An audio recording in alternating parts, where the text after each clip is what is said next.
Hey friends, welcome back to Sack's Garage. I'm Sack and this is my garage. We're actually in my driveway today, and this is the first episode in our new series called Life on the Homestead.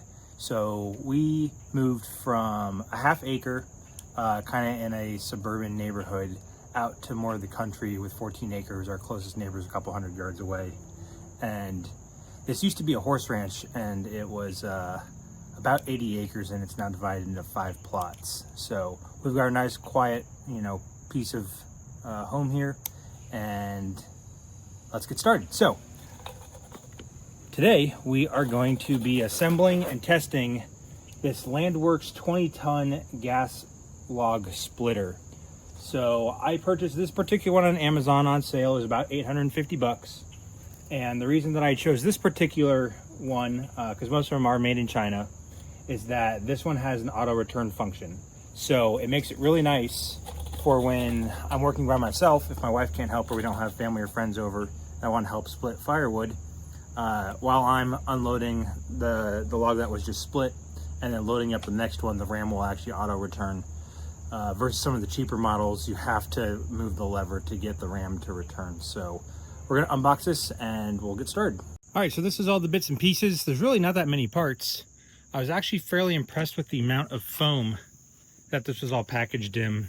Oftentimes I find that these Chinese made things don't have a lot of good package protection, and you end up getting dings and whatnot in transit. But this is all the parts. We've got an AlphaWorks 7 horsepower engine, label somewhere. Here we go. There we go. So it's probably adjacent to, like a Predator 212. We've got some wheels. First impressions, it's hard to tell. They feel like plastic that's filled with some sort of hard foam. So we'll see how durable those end up being. I was kind of hoping they would use rubber wheels, but at least they're run flat. Hydraulic ram with the valve and everything already pre-assembled. You've got the main frame that has the splitter already, welded on, attached to it. The subframe that everything attaches to. Handle, hoses, hardware. One quality of life item, it does come with a funnel for what I assume is going to be engine oil. This particular splitter does not come with any hydraulic fluid or any engine oil. So you have to buy that on your own, so that's an additional cost. We'll, once we go to the store and get that purchased, we'll let you know how much it is for all the oil that we need to get hydraulic-wise. So overall, so far, impressed at how few pieces there are to put together. The entire clutch assembly and everything here on the engine with the pump is all ready to go. It's literally just bolted on, connect the hose, add the fluids, and fire it up. So we'll get this thing assembled. If I run into any sort of problems, I will get it on video, let you guys know. But hopefully next time we turn the camera on, it'll be up and ready to fire up. All right, 45 minutes later, it is all put together. I was actually pleasantly surprised at how easy it was to get put together. There's really not that many parts to connect. The instructions are literally just these 2 pages. Not a whole lot of words, just pictures showing you what to do for each step in there. And I really appreciate that each step tells you exactly what nut and bolt to use, and all the bags are labeled, which is really nice. You can see here the bags are labeled with the different parts. Only thing I didn't like was this step calls for an 8x25, and it was labeled as a 10x30. And I just had to, use common sense, look at the instructions for all the other steps, process elimination. This is the only bag with 4 pieces. I don't know if they just updated the size of the bolt that they use and just didn't update the instruction book, but either way, overall really happy. Everything was labeled. It was good. It came with this weird wrench, like those weird stamped wrench things. I couldn't figure out what bolt it was for. I just used my basic mechanics set. That was enough for what I needed. You needed a 13, a 16, a 10, a flathead screwdriver, and I used the crescent for the 16 since my set goes from 15 to 17. But that is that. It has instructions in here for all the different fluids, has capacities here on the front, gives you info. 20-ton, 7-horse engine, 7.5-second cycle time, which is really good. Tells you the pump displacement. All that tells you how big of a log you can do, which is really nice. Different hydraulic fluids, 2.1 gallons for the tank, which is actually kind of misleading, and that would be one of the big gotchas that you got to look out for. So on the oil fill port, it comes with this warning label. Add hydraulic fluid. Tank capacity is 1.6 gallons, but the manual says 2.1. But if you actually keep reading on here, it says add oil to the tank, operate it, and then add more. So it sounds like the entire system and all the hoses and the pump and everything takes about a half gallon, which I would believe. This hose right here is pretty beefy as far as size goes. That's just the feed line from the tank, so it's actually pretty cool. Underneath here, this whole square piece is actually the hydraulic tank. It gravity feeds into the pump goes up into the control pack, feeds the ram, and then discharges back down. No, I'm sorry, that's wrong. Discharges out of here down back into the tank, and then there's an oil fill port right there on the side. Folding handle, which is really nice. It has the little spring-loaded button, so when it's up, it locks in, so you can pick up the unit, move it around. Most of the weight's on the back over the wheels, so it's really light as far as maneuverability goes, and then you just store that back down. Like I said, I bought this because it has the auto return, so you have to hold forward to do that, but then you can push back, and it actually holds the lever back to auto return. You can see here that it's labeled as such. Putting it together, like I said, super easy, no issues.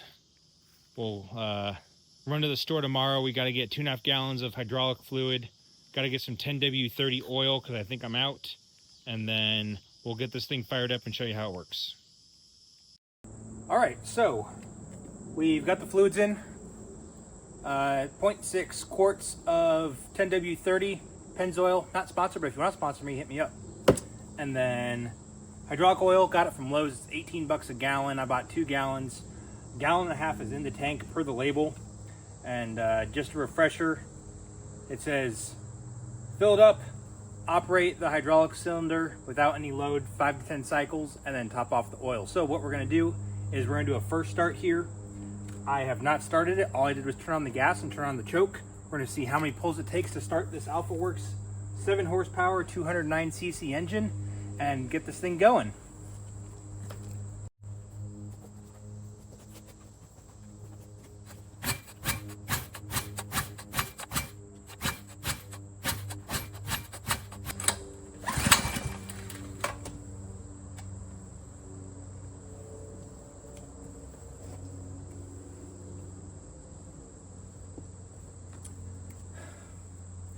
I messed that up. It has the kill switch on the back. I forgot to turn that on. So let's see if it fires right up. Also, I've noticed that as I'm pulling this choke lever is super loose, so it's slowly working back towards the run position.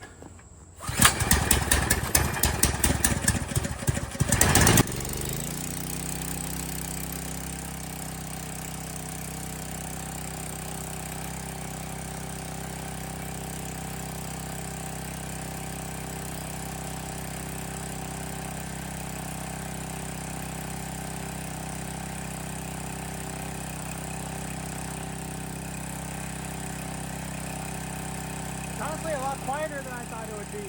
I don't know if you can hear it on the camera, but it's really not all that bad.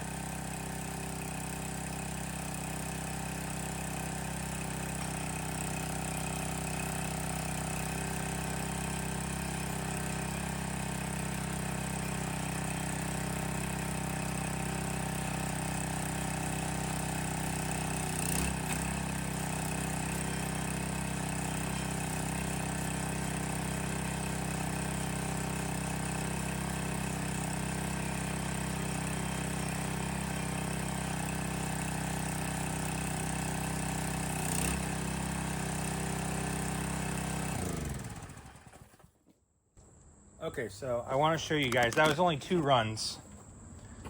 It's smoking a little bit. Maybe just from some oil or, you know, paint burning off of the exhaust manifold under there.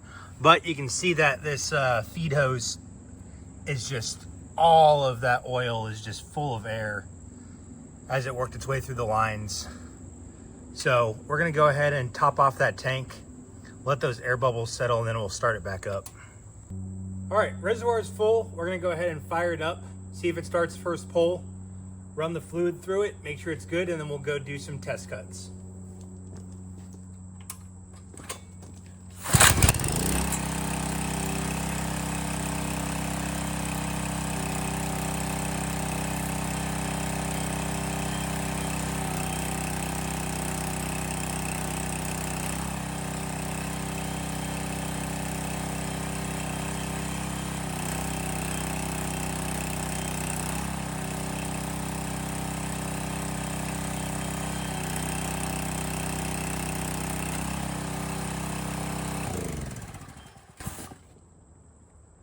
I'd say that worked pretty good. The exhaust manifold's still smoking after it turns off, so it's probably burning off some stuff from the factory, but we're gonna get this rolled down to the wood pile.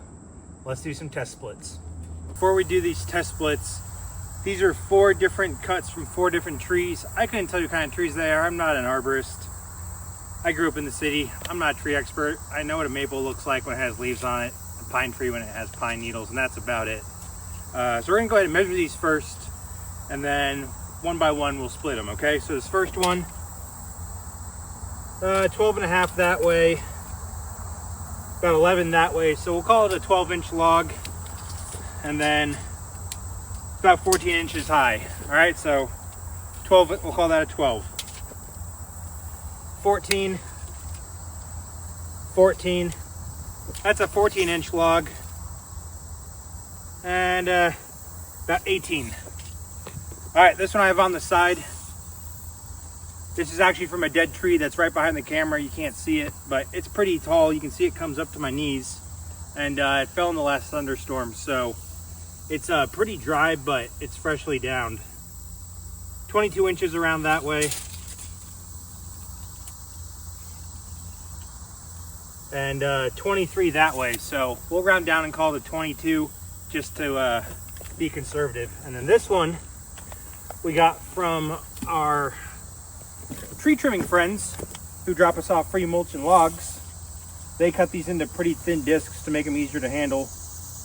But that's a solid, if we exclude the bark down there, probably 24 inches. And then this actually has a saw cut on the side, but we'll still measure it. Still 24. Let's measure it diagonal across here. That's showing 25 inches, so that's a solid 24, 25 inch log that we're probably gonna have to split into the small face. So I'm gonna get these out of the way and we'll do it one by one. Let's go.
All right, that first log, split it nice and easy, no issues.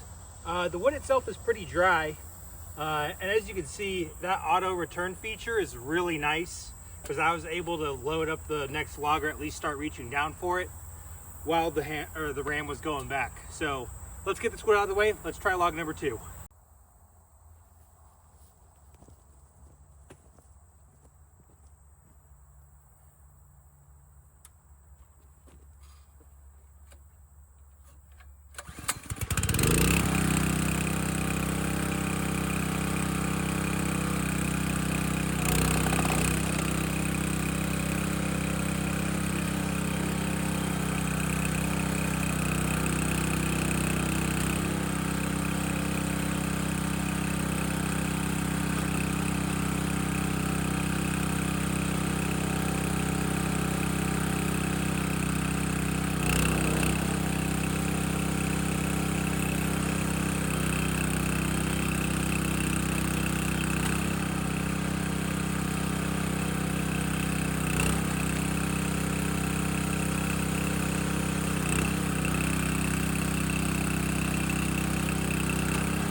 All right, that split really well. That log was at least twice the weight of the other one.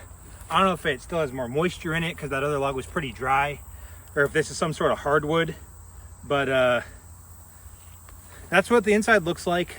All right, so that last video cut out right before I was done talking. If you know what kind of wood that was, please leave a comment below, or what any of these logs are, because I have no idea what I'm splitting. I just know it's wood, I'm gonna burn it. That's our next big one. That honestly weighs about the same as the last log. It's a lot drier, but you know, it's probably about 2 times the volume of wood. So I don't know what it is, but let's go see if it splits.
Well, that's a big bust on that one. It was so lightweight because I think it was full of termites or something. I don't see them living in there anymore. I think it's just regular ants that I'm seeing crawling out of here. But it's basically a honeycomb, so that explains why it's so lightweight. That's a shame because that's a really big tree. So I'm gonna cut it up more and see if it gets to a point where there is useful firewood. Otherwise, that's just gonna go in the burn pile. Let's try the last one.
All right, so that cut obviously pretty well because it didn't have a whole lot of thickness to cut, but that piece was too wide for the splitter. So honestly, that wasn't that bad as far as how to manage it, because we got it split in half pretty quick, and then you can just cut it in like little pizza slices. This wood looks pretty good. The core of the trunk was rotted out, so that was a problem there.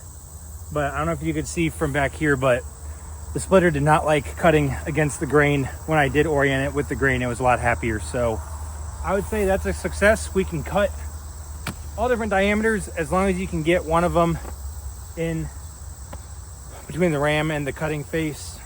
I would say on those bigger trees, maybe make them 8 to 12 inches wide. That way you can get the initial split in and then cut it like I was kind of cutting like a pizza there. But I would stand it straight up still so that the longer part is tall, and you keep your 8 or 10 inches normal, so you're cutting with the grain on that.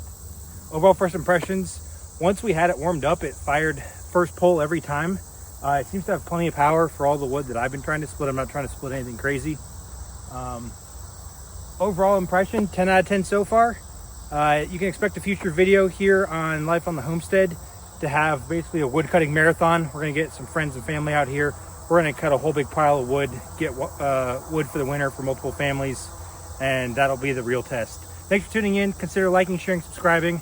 I do have a TikTok now, so you can check me out on TikTok, Sax Garage, and on Instagram, also Sax Garage. See you soon.